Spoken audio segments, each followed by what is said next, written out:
I just went crazy. I was running around the house screaming, I'm in Star Wars! That's Temirlan Blaev, the most famous broom wielder in the galaxy. And this is another episode of These Are the Actors You're Looking For.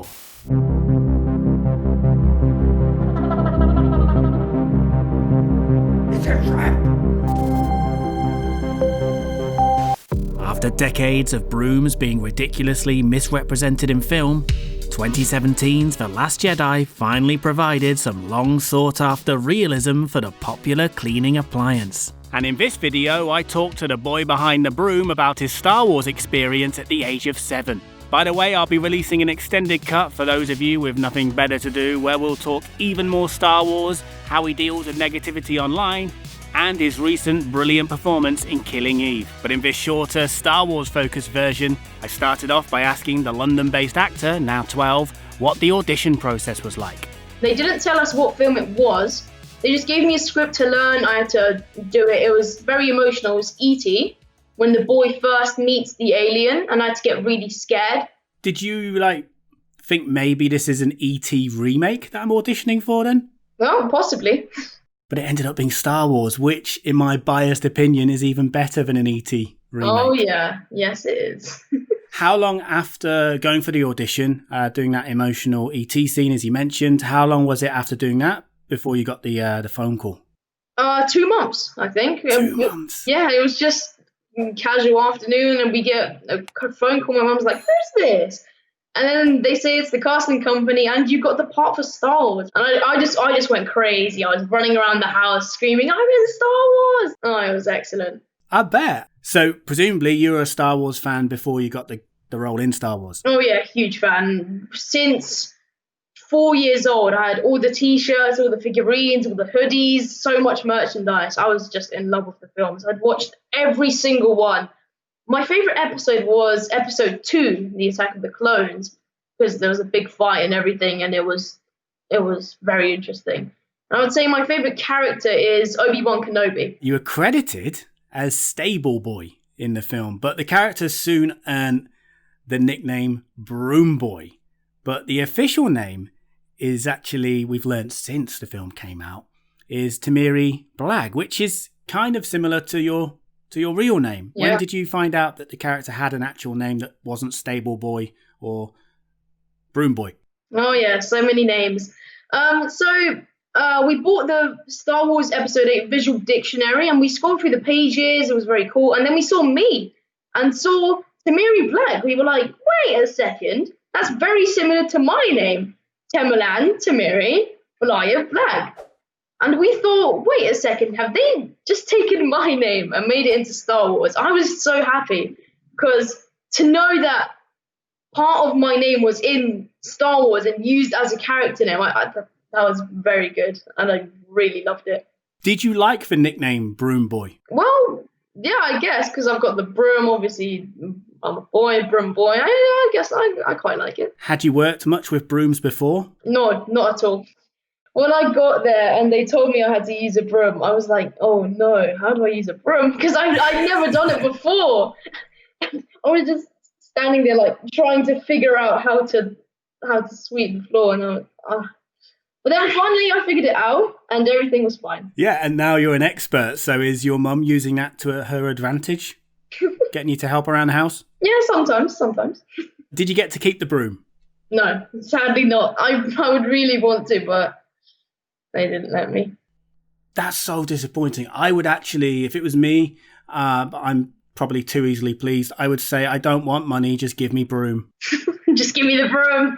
Give me the broom. That's the only currency I accept. Obviously, there is a lot of secrecy around the films, not just with auditioning for the films, but how much did you know about your scene going into it? About my scenes, I completely didn't know.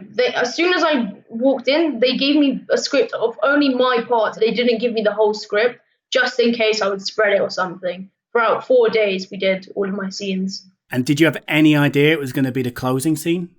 No, not at all. Because the way they put it in, I think it's really sneaky, because you can't suspect that it will be the last scene ending the film, which I also couldn't believe, and I was very happy about that as well. And there was a lot of talk about that scene and about your character, and and what it meant, and obviously the nickname came as well. Were you surprised by the reaction? I don't really think so, because the boy was force sensitive. He had the force when he pulls the broom towards him, and then he's given the Jedi ring by Rose as well. I think it was unexpected, but everyone's reaction, it just said, "Oh, who is this boy? What could this mean? Is he the next Jedi? Who is he?" And I think that brought a lot of talk up to who my character really was. After I read the script, I kind of understood that he was force sensitive. I thought to myself, that could mean something about my character. So were you hoping that he might have been back in episode 8, or did you know it would be a one-off? Episode 9. Sorry, 9, yeah. Yeah, I'm glad you're here, Temi. You're keeping me in check. I wasn't sure, because it could have been, yes, he would have continued my story, how Ray would have trained me or helped me in some way. But then at the same time, am I really that important? Am I someone big, or am I really just a boy, a lucky boy in a galaxy far, far away? More of a symbolic thing. Yeah. So nobody said we might see you again for episode 9. Well, a lot of people were asking me, and I said, well, we'll have to wait and see if I get called back. But I guess I kind of understand why it happened. I suppose there is hope that he could come back in one form or another in something else, in another Star Wars story. Yeah, there could be a chance. There could be a chance of it to actually continue the story of the character. I think it could happen. You seem pretty casual about it. You'd be up for it, though, presumably. Yeah, I would be up for it. Yeah. Yeah. All right. I'll see what I can do, which is probably nothing. So you're 12 now, and you filmed it, you were 7. Yeah. You know, you're at school, you've got friends at school. Like, how difficult was it to keep that a secret from your mates? It was really hard. The fact that I knew I was in Star Wars, but the fact I wasn't allowed to say it. And for 2 years, I just kept it. And one time it slipped slightly, but I got my way out of it. And then when I actually told them I'm in Star Wars, go see the movie, and they said, "No, we don't believe you." No one believed me until they actually went and saw it. And after, I just got tons of messages saying, "Oh my God, you actually are in Star Wars! Oh my days, we don't believe you." And I was just really happy to hear that from my friends. Yeah, so basically you lied to your friends for 2 years. Yeah. Shocking. Do they now call you Broom Boy? Some of them still do, yes. That's just your playground nickname now. Yeah. What was your favourite moment on set? Well, I've had a lot of memories, but I think 2 of them really stood out for me. The first one was when I just walked into the stable and I just saw the huge farthies being built. I was happy to meet everyone, to work with everyone.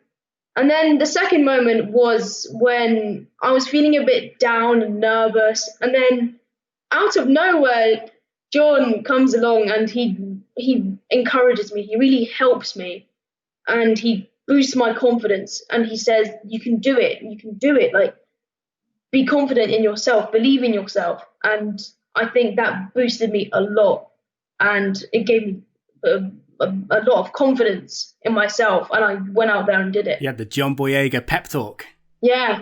We just went for a walk around set, and he just talked to me, and it was really nice of him to do. Temi, thank you very much for talking to me. Thank you very much for having me. Thank you.